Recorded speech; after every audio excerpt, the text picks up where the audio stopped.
1981 সালের 30 মে চট্টগ্রাম সার্কিট হাউসে কয়েক মিনিটের গুলির শব্দ বদলে দেয় বাংলাদেশের রাজনৈতিক ইতিহাস। সেদিন শহীদ রাষ্ট্রপতি ও বিএনপির প্রতিষ্ঠাতা জিয়াউর রহমান নিহত হন এক রক্তাক্ত সামরিক অভ্যুত্থানে। আর এরপর থেকে ৪৫ বছর তার হত্যাকাণ্ড নিয়েছিল হাজারো রহস্য। উদ্বেগ ছিল শহীদ জিয়ার খুনি কি কোনো দিন ধরা পড়বে। হত্যাকাণ্ডের ৪৫ বছর পর নাটকীয় মোড় সামনে আসে।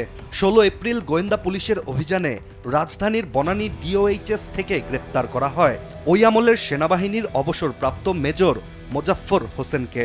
অভিযোগ, জিয়া হত্যাকাণ্ডে জড়িত থাকার পর তিনি দীর্ঘ ৪ দশকের বেশি সময় আত্মগোপনে ছিলেন।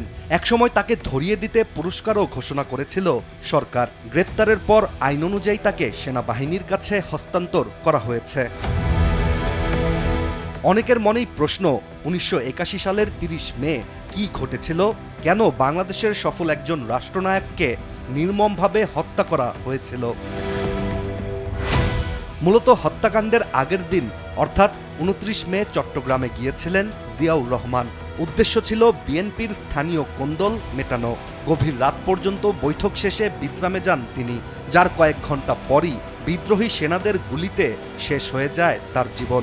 এরপর তার মরদেহ গোপনে রাঙ্গুনিয়ার একটি পাহাড়ি এলাকায় দাফন করা হয়, যা পরে উদ্ধার করে ঢাকায় এনে রাষ্ট্রীয় মর্যাদায় সমাহিত করা হয়।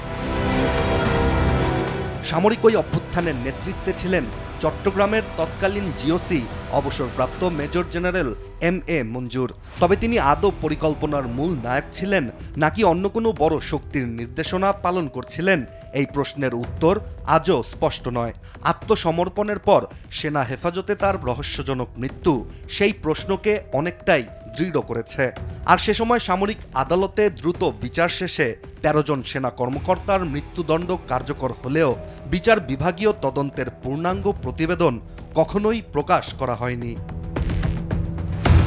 তবে এবার ৪ দশকেরও বেশি সময় পর অবসরপ্রাপ্ত মেজর মোজাফফর হোসেনের গ্রেপ্তার আবারও আলোচনায় ফিরিয়ে এনেছে বাংলাদেশের ইতিহাসের সবচেয়ে বিতর্কিত হত্যাকাণ্ডগুলোর একটিকে।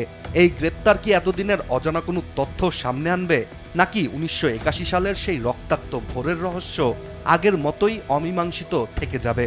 এই প্রশ্নই এখন জনমনে।